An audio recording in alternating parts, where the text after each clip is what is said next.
आप भी अपना एसआईपी स्टार्ट करना चाहते हैं लेकिन कंफ्यूज है कि 2000 से करें या 20,000 से।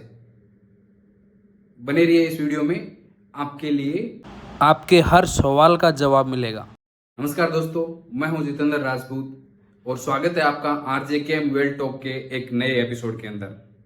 आज के वीडियो में बहुत सारे इन्वेस्टर का ये सवाल होता है कि मुझे म्यूचुअल फंड में इन्वेस्टमेंट करना है, मुझे म्यूचुअल फंड के थ्रू इन्वेस्टमेंट करना है, तो कितने रुपए से करना चाहिए मेरे को, मेरा एसआईपी अमाउंट कितना होना चाहिए।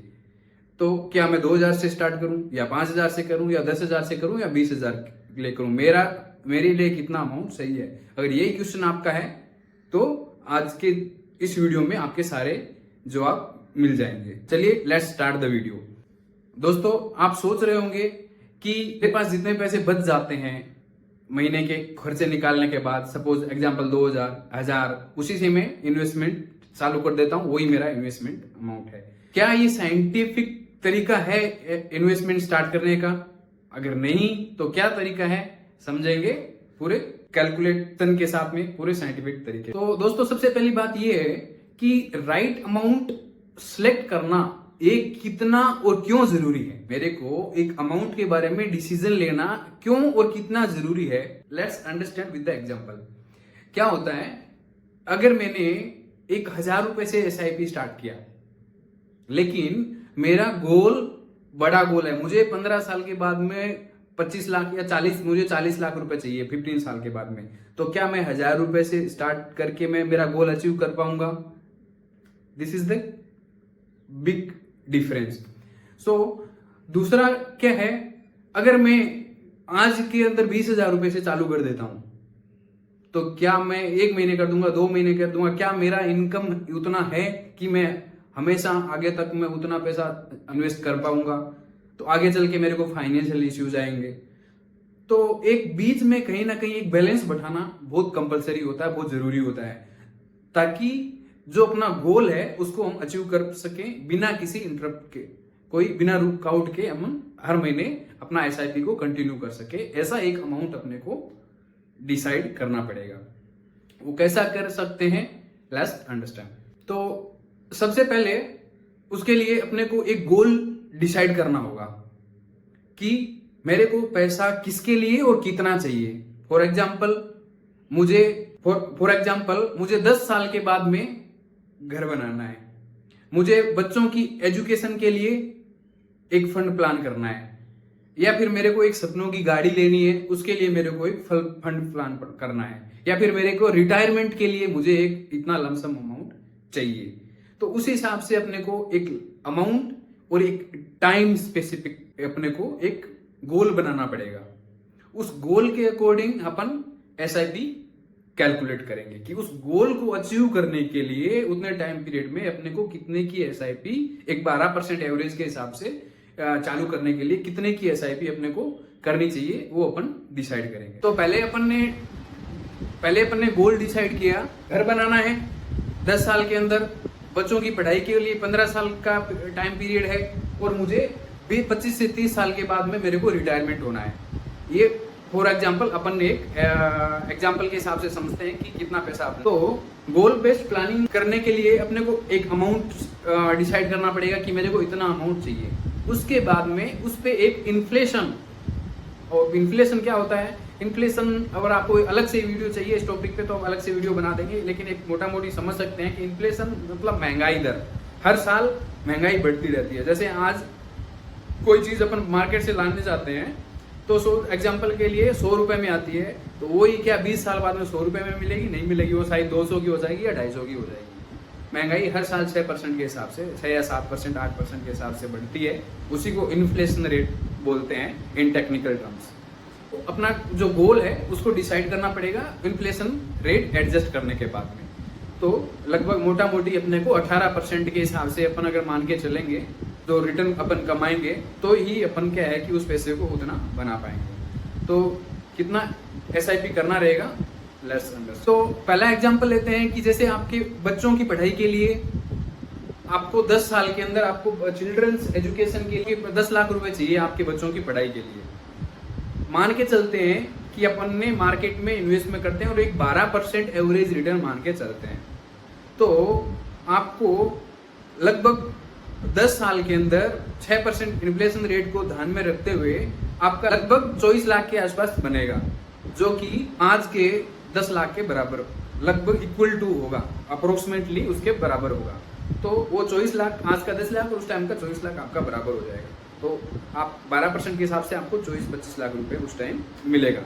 तो वो उसके लिए आपको मंथली SIP कैलकुलेटर के हिसाब से 6,800 रुपए महीने की EMI स्टार्ट करनी होगी। ठीक है, अभी ये आप कैसे कैलकुलेट कर सकते हैं कि मेरे को खुद का है, तो अगर ये आप जानना चाहते हो तो आप हमें डिस्क्रिप्शन में कमेंट कीजिए और हम आपकी हेल्प करेंगे कि आपका गोल कैसे सेट करना है, आपकी इनकम के हिसाब से, आपकी एज के हिसाब से, आपके रिस्क प्रोफाइल के हिसाब से कैलकुलेट करके हम बताएंगे आपको कि आपके गोल के हिसाब से कौन सी SIP बेस्ट है और कितने की SIP आपको करनी है, और तब आपको कौन सा टाइम पीरियड आपका सही है। दूसरा, आप ऐसा कर सकते हो कि आप स्टार्ट करो, वो जितना जल्दी हो सके स्टार्ट करो, एक अमाउंट से स्टार्ट करो और उसको हर साल इंक्रीज करते जाओ।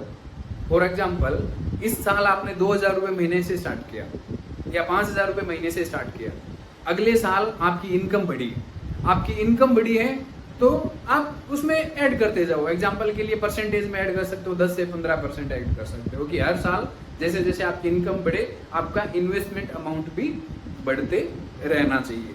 ये भी एक बेस्ट तरीका हो सकता है इन्वेस्टमेंट का। एक चीज ध्यान में रखनी चाहिए, कुछ चीजें हैं उनको अवॉइड करना चाहिए, कुछ मिस्टेक्स है उनको अवॉइड करना चाहिए, जैसे दूसरों को कॉपी करना। मेरा एक फ्रेंड है राहुल, वो महीने की 25,000 रुपए की SIP करता है, और मेरा एक फ्रेंड है बंसीधर, वो महीने की 5,000 रुपए की SIP करता है, और मेरा एक फ्रेंड है अजय, वो महीने की 22,000 रुपए की SIP करता है। तो मेरे को भी उतनी ही करनी चाहिए क्या मैं उनसे कंपेयर कर सकता हूं? अगर मेरी इनकम 15,000 रुपये महीने की है तो मैं अजय के बराबर नहीं कर सकता, मैं राहुल के बराबर नहीं कर सकता। अगर मेरी इनकम सपोज उनसे ज्यादा है तो क्या मैं उन्हीं को करना है? अगर मेरी कैपेसिटी 25,000 रुपये या 30,000 रुपये महीने की भी करने की है तो मेरे को मेरी इनकम और मेरे रिस्क प्रोफाइल के हिसाब से करना चाहिए, यानी कि नहीं कि अपने दोस्तों को फॉलो करना चाहिए। और दूसरी चीज है, इन्फ्लेशन को काउंटिंग नहीं करना। मैं सीधे 12% के हिसाब से चलता हूँ, आगे 12% के हिसाब से मेरे को इतना मिल जाएगा, लेकिन जो आपका इन्फ्लेशन रेट है वो कहाँ जाएगा, उसको आपको ध्यान में कंपलसरी रखना है। एग्जाम्पल के कुछ लोग FD में इन्वेस्ट करते हैं, कुछ लोग RD में करते हैं, 6 से 6.5-7% के आसपास एक एवरेज रिटर्न मिलता है। लेकिन हर साल आपकी महंगाई भी 6% बढ़ रही है, तो जो आप रिटर्न कमा रहे हो वो तो महंगाई खा रही है। आपको क्या मिलेगा? जितना इन्वेस्टमेंट कर रहे हो वही पैसा मिलने वाला है। तो वो इन्फ्लेशन माइंड में रखना जरूरी होता है। तो उसके लिए अपने को कि बेटर रिटर्न निकालना, म्यूचुअल फंड एक तरीका है जिससे अपन इन्फ्लेशन को बीट कर सकते हैं। इन्वेस्टिंग विदाउट गोल, बिना किसी सोचे समझे, बिना कोई गोल के अंधे तरीके से इन्वेस्टमेंट करना है, उसका रिजल्ट आपको अच्छी तरह या पॉजिटिव रिजल्ट नहीं मिलेगा। क्यों नहीं मिलेगा? क्योंकि आपके माइंड में टारगेट नहीं है, गोल नहीं है। जब तक आप टारगेट नहीं रहेगा तो आप पैसे को विड्रॉल कर लोगे या बीच में बंद कर दोगे। वो मिस्टेक सबसे बड़ी मिस्टेक है आपकी, वो उस तरह की मिस्टेक नहीं करनी है। इसलिए आपको टारगेट सेट करना है कि मेरे को इतना रुपया, ये जो मैं SIP डाल रहा हूँ ये 15 साल के लिए है या 10 साल के लिए है या 25 साल के लिए है या 30 साल के लिए है, तो ये पैसा मेरे का एक बड़ा पैसा बनेगा। मेरे को इस पर्टिकुलर गोल के लिए काम में लेना है, तो आपका पैसा आप सोच नहीं पाओगे, उतना पैसा वो बढ़ेगा। तो दोस्तों, SIP में कितना इन्वेस्टमेंट करना चाहिए और कैसे, किस हिसाब से ये समझते हैं, ये आपने समझा। दोस्तों, आपने ये समझा कि SIP में किस तरह से अपना गोल डिसाइड करते हैं, और एक गोल को ध्यान में रखते हुए अगर आपको अभी ये सोचना है, अभी आपको ये आंसर चाहिए कि मेरे को कितना करना चाहिए, तो जितना आपके गोल के हिसाब से और जितना आप कंफर्टेबली इन्वेस्ट कर सको उतना ही आपको इन्वेस्टमेंट करना चाहिए। और हाँ, आपका इन्वेस्टमेंट आपके इनकम के कम से कम 20% तो होना ही चाहिए। एक हर कोई आदमी, कॉमन आदमी, जो आदमी कमाता है, कोई सोर्स ऑफ इनकम कुछ भी हो, उसको सोर्स ऑफ इनकम के 20% तो इन्वेस्टमेंट करना ही चाहिए। मैं नहीं बोल रहा हूं आपको कि सिर्फ आप म्यूचुअल फंड में ही इन्वेस्टमेंट करें, आप RD में कर सकते हो, आप एफडी में कर सकते हो, आप गोल्ड में कर सकते हो, आप पोस्ट ऑफिस में कर सकते हो, आप म्यूचुअल फंड में कर सकते हो। और हाँ, कहीं भी एक जगह इन्वेस्टमेंट नहीं करना है, आपको एक पोर्टफोलियो को डाइवर्सिफिकेशन करना जरूरी है। गोल्ड में भी करो, सिल्वर में भी करो, इक्विटी में भी करो, तो इस तरह से आपको डाइवर्ट करके रखना है। क्योंकि कोई भी सारे फल एक टोकरी में नहीं रखने होते हैं। अगर एक टोकरी में सड़ जाएंगे तो सारे फल सड़ जाएंगे, तो अपन फेंकने पड़ेंगे सारे। अगर अलग अलग टोकरी में रखे होंगे, अलग अलग बास्केट में रखे हैं, तो एक टोकरी खराब हो गई फेंक दो, दूसरी और 3 अपने पास टोकरी सेफ है।